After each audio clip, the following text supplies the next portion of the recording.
Hai semuanya, perkenalkan saya Zulikro dari jurusan Teknik Kimia Angkatan 2022, berasal dari Universitas Pembangunan Nasional Veteran Yogyakarta.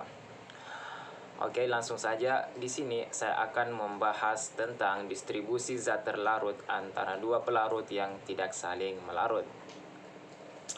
Topik di atas, saya akan menarik tema yang berbunyi, ada apa dalam larutan? Oke, langsung saja. Jadi sebelum membahas tentang terlarut, pelarut, sampai kita berlarut-larut ya kan. Jadi saya akan mulai dengan membahas apa itu larutan. Nah, jadi larutan adalah campuran dua atau lebih senyawa yang homogen, bisa lebih dari dua. Nah, misalnya kopi. Nah, tapi kopi yang tidak ada ampasnya, kopi yang larut semuanya. Misalnya yang bisa kita dapat di coffee shop ya kan.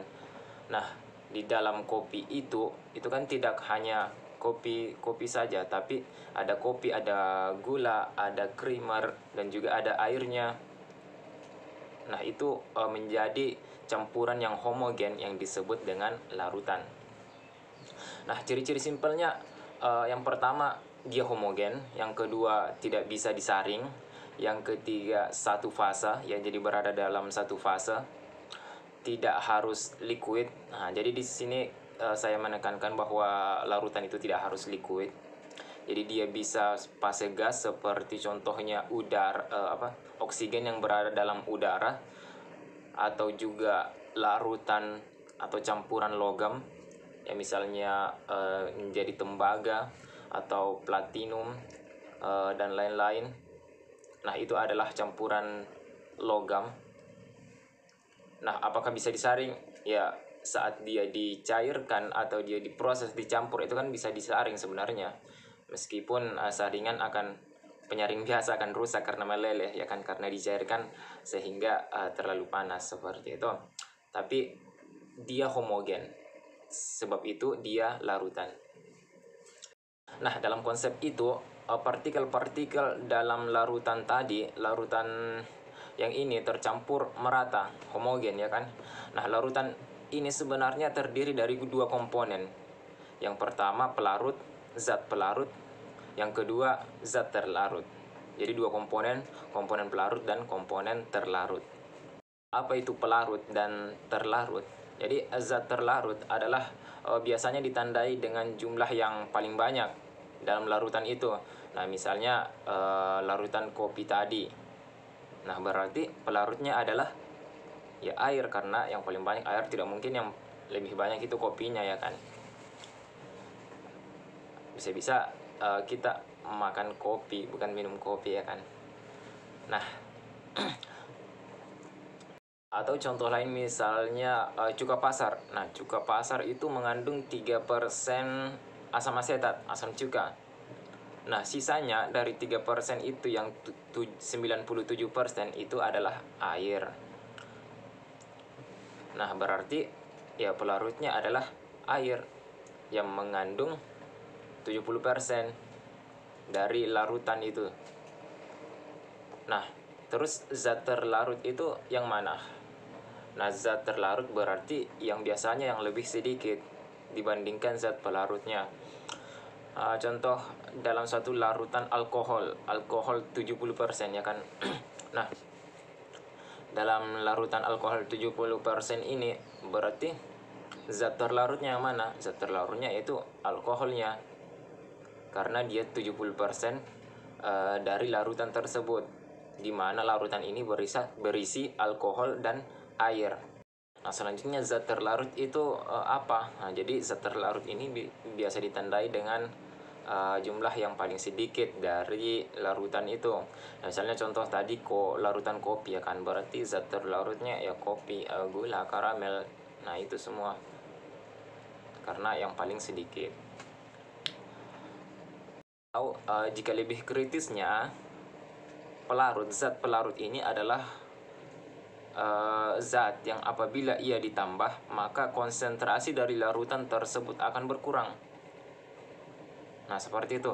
Nah, sebaliknya zat terlarut ini adalah zat yang apabila ia ditambah dalam larutan tersebut, maka konsentrasinya akan semakin tambah atau semakin naik. Terus konsentrasi itu apa, ya kan? Nah, jadi konsentrasi sendiri itu adalah sifat suatu larutan yang bisa berupa persentase, molaritas, molalitas, normalitas, fraksi mol, dan lain-lain. Nah, misalnya nih kita ambil contoh, kita akan mengkaji atau menghitung molaritasnya, di mana molaritas itu sendiri adalah mol per volume. Jadi mol dari zat terlarut per volume pelarut. Nah, seperti itu kan.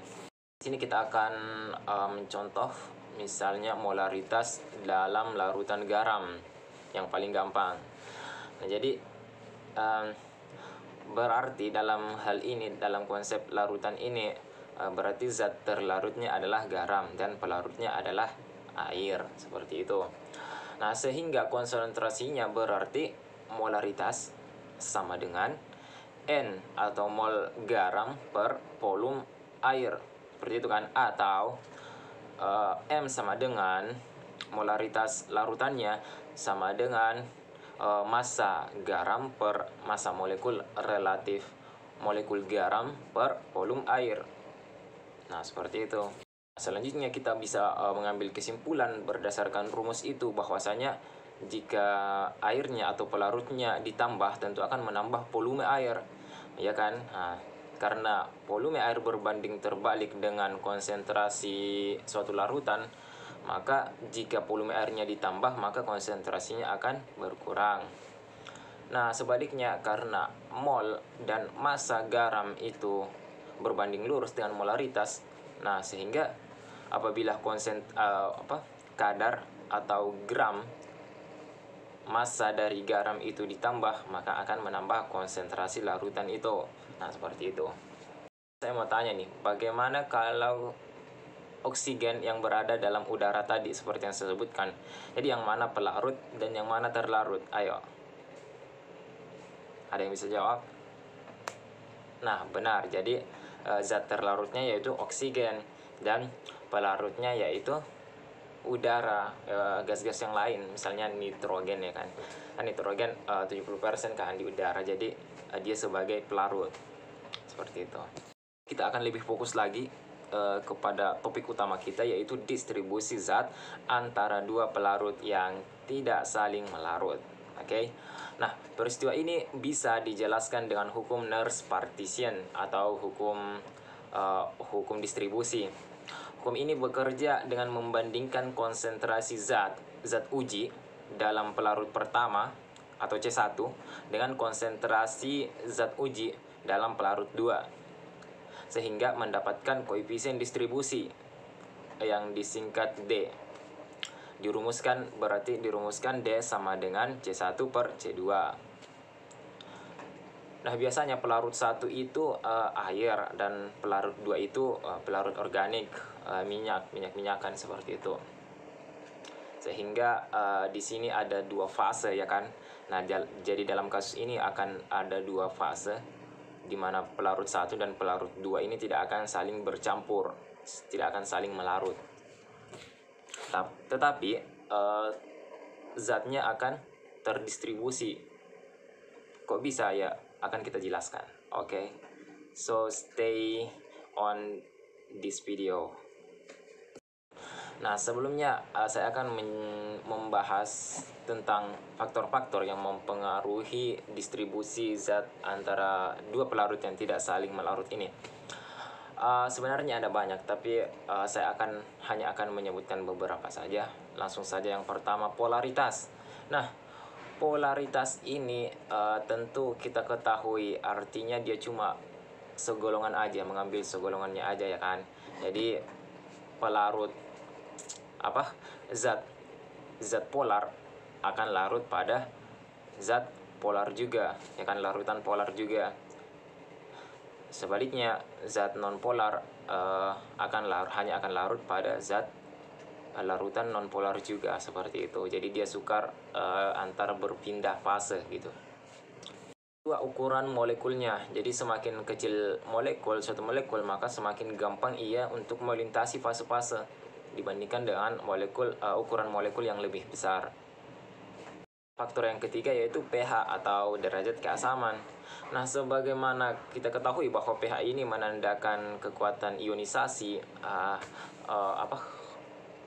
hidrogen atau asam dan juga hidroksida pada larutan asam ini kan. Nah, sehingga dia akan mempengaruhi koefisien distribusi tadi karena ionisasinya. Nah, sehingga asam kuat akan lebih mudah terionisasi, maka akan gampang juga ia terdistribusi. Dan sedangkan asam lemah akan semakin sukar terionisasi, sehingga dia juga akan semakin sukar untuk terdistribusi. Nah, begitu pula dengan basa kuat dan basa lemah. Faktor yang keempat itu adalah suhu. Suhu ini ya seperti yang pada umumnya, bahwasanya suhu tinggi itu menandakan energi aktivasi atau kecepatan reaksi. Jadi dari energi aktivasi atau kecepatan reaksi ini tentu akan mempermudah terdistribusi, permudah reaksi, permudah ionisasi, nah, seperti itu. Nah, sedangkan suhu rendah tentunya akan memperlambat reaksinya sehingga memperlambat distribusinya. Nah, poin yang kelima atau faktor yang kelima itu konsentrasi. Ya, mungkin sudah tahu karena rumus tadi berkaitan dengan dimana koefisien distribusi itu sama dengan perbandingan konsentrasi zat uji dalam pelarut pertama dan pelarut kedua. Jadi C1 per C2 gitu. Baiklah, mungkin setelah paham dasar-dasar teori tadi tentang larutan dan distribusi zat, baiklah ini saatnya bagi kita untuk beraksi ke labnya. Oke, let's go.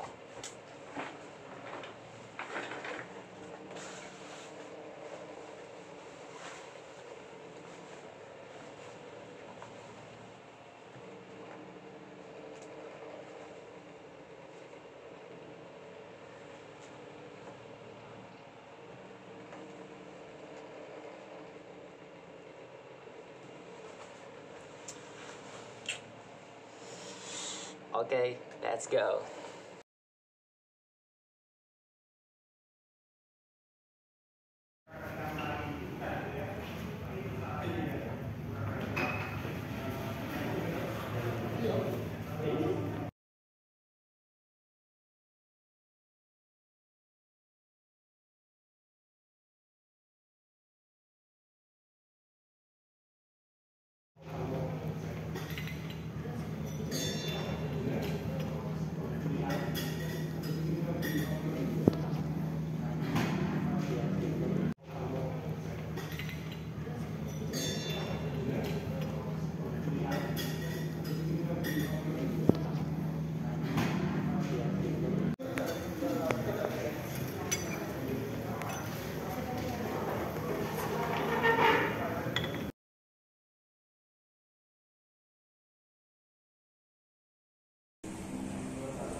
Ulang lagi.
Ya ampun.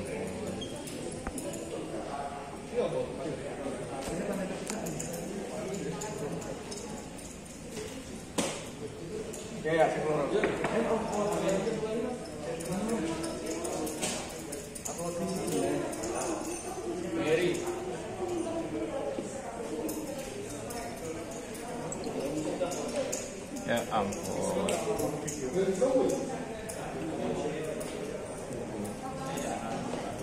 Astaga.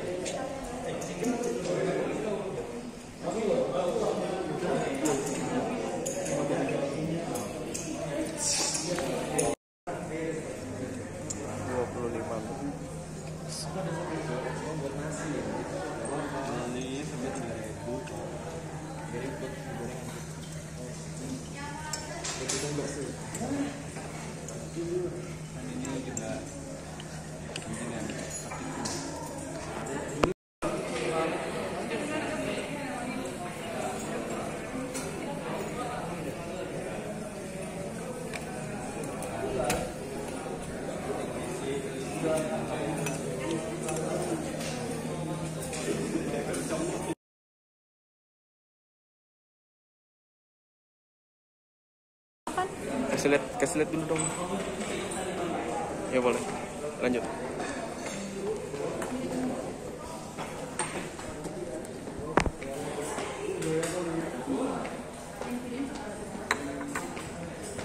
Nih, the perfect one.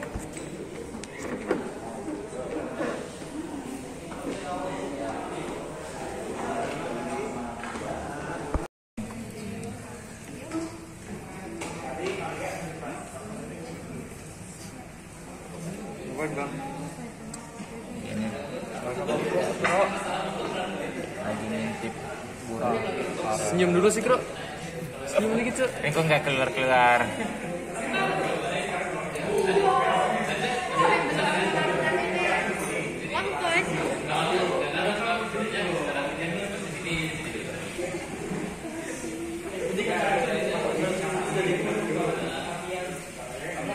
Ya ampun, tukar.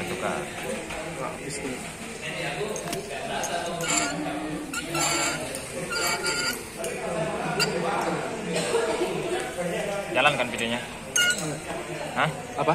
Videonya jalan? Jalan-jalan. Loh ini udah nggak ada yang keluar. Tuh. Nah, kesumbat kali ya? Ada udaranya itu makanya. Hah? Ampun, ini nggak dibuka bos. Wah.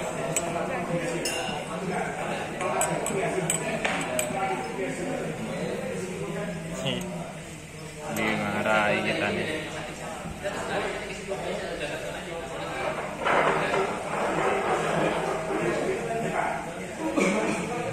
Oke. Nah, baru turun.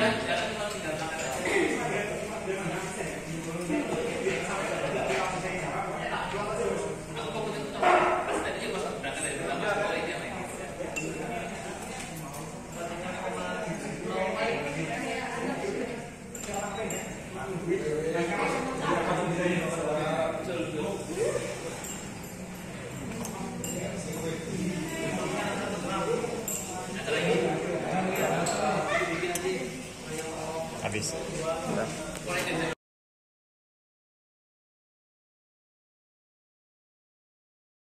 Titrasi kerosin 0,2 10 menit.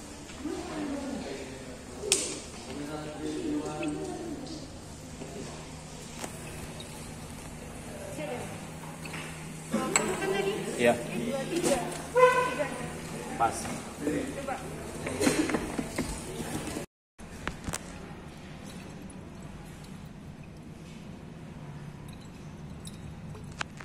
Last situation.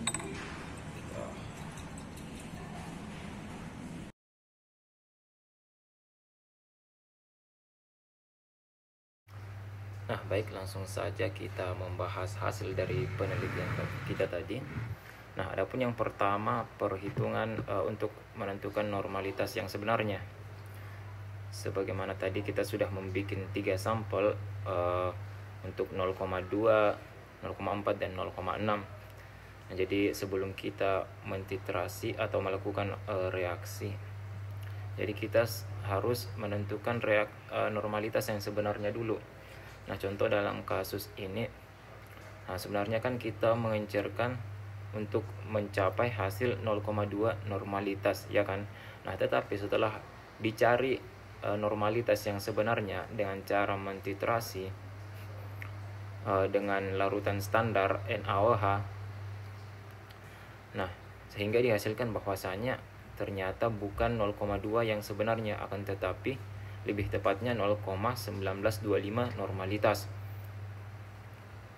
Nah, begitu pula dengan 0,4 yang telah kita buat dengan cara pengenceran, sehingga setelah dihitung dan dititrasi dan dihitung, sehingga kita menghasilkan normalitas yang sebenarnya yaitu 0,3825 normalitas, bukan 0,4.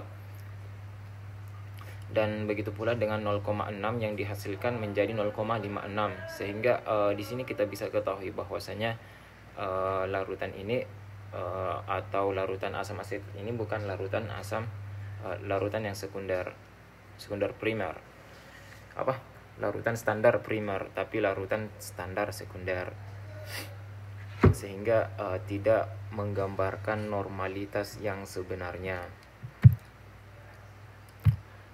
Nah, setelah diketahui normalitas yang sebenarnya, nah dicari mol dari asam asetat tadi, larutan sampel itu dicari molnya dengan cara rumus N sama dengan M kali P, molaritas kali volum. Nah, tapi dalam hal ini kan yang diketahui normalitasnya, sehingga cari dulu molaritasnya dengan cara apa? Dengan cara normalitas dikali valensinya.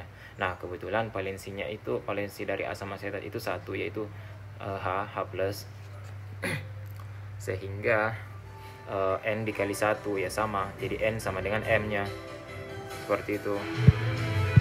Nah, setelah itu setelah didapatkan molaritas dan molnya, nah maka kita akan melakukan reaksi.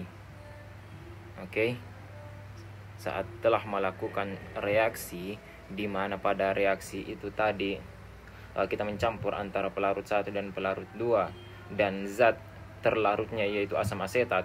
Pelarut satu kan ini aqueous yang mengandung zat terlarutnya yaitu asam asetat, dan pelarut 2 yaitu kerosin. Nah, setelah direaksikan di dalam corong pemisah, dikocok sehingga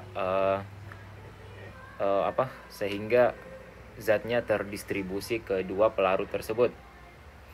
Nah, setelah didiamkan, nah kita akan pisahkan terlebih dahulu. Untuk apa? Untuk dapat mengetahui satu persatu mol yang terdistribusi atau molaritas yang terdistribusi.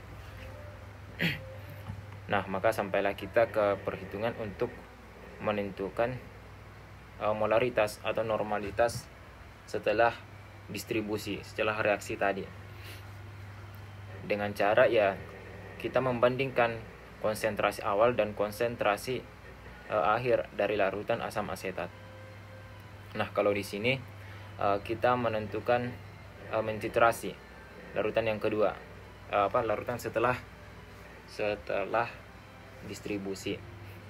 Nah, setelah dititrasi dari yang 0,2 tadi dihasilkan 0,18, padahal tadi asalnya 0,19 kan. Nah, sekarang menjadi 0,18, membuktikan bahwa benar-benar terjadi distribusi karena konsentrasinya berkurang. Nah, untuk yang 0,4 tadi atau 0,3825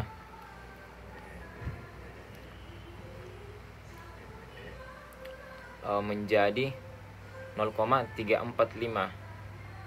Nah, terjadi juga pengurangan. Dan untuk yang 0,6 dia menjadi 0,525. Nah, sehingga dalam bukti dan perhitungan ini kita telah mengetahui bahwasanya zat asam asetat telah terdistribusi karena molaritas awal telah berkurang. sebagaimana definisi kita pada awal pembahasan tadi, ya kan. Nah, selanjutnya menentukan mol asam asetatnya setelah distribusi. Jadi adapun valensinya sama, jadi rumusnya juga akan sama, di mana mol sama dengan molaritas dikali dengan volum. Nah, selanjutnya menentukan mol setelah terdistribusi. Tadi kita sudah hitung mol sebelum, kalau ini kita menghitung mol yang setelah terdistribusi. Untuk apa? Untuk menentukan konsentrasi yang terdistribusi berapa, sehingga kita bisa mendapatkan molnya atau konsentrasi yang terdistribusi itu dengan cara delta mol atau selisih mol dibagi dengan volum, sehingga kita mendapatkan molaritas yang terdistribusi. Nah, selanjutnya bagaimana dengan koefisien distribusinya? Sebagaimana di rumus awal tadi, koefisien distribusi yaitu konsentrasi pada pelarut pertama pada sebelum distribusi dan konsentrasi pada pelarut pertama setelah distribusi, sehingga dihasilkan bahwa yang untuk 0,2 normalitas koefisien distribusinya 0,5975, dan untuk yang 0,4 5,6441, dan untuk yang 0,6 menjadi 1,0667. Nah, seperti itulah ya hasil yang didapatkan dalam praktikum ini. Jadi dalam praktikum kita ini yaitu distribusi zat terlarut di antara dua pelarut yang tidak saling melarut, atau disebut solvent ekstraksi atau ekstraksi pelarut, yaitu merupakan proses pemisahan atau pengekstrakan senyawa atau substansi tertentu dari campuran menggunakan pelarut. Nah, proses ini umumnya digunakan dalam kimia analitik, industri, dan proses pemurnian bahan kimia. Nah, adapun poin-poin penting yang akan saya sebutkan berikut ini. Yang pertama, poin pertama, prinsip dasar.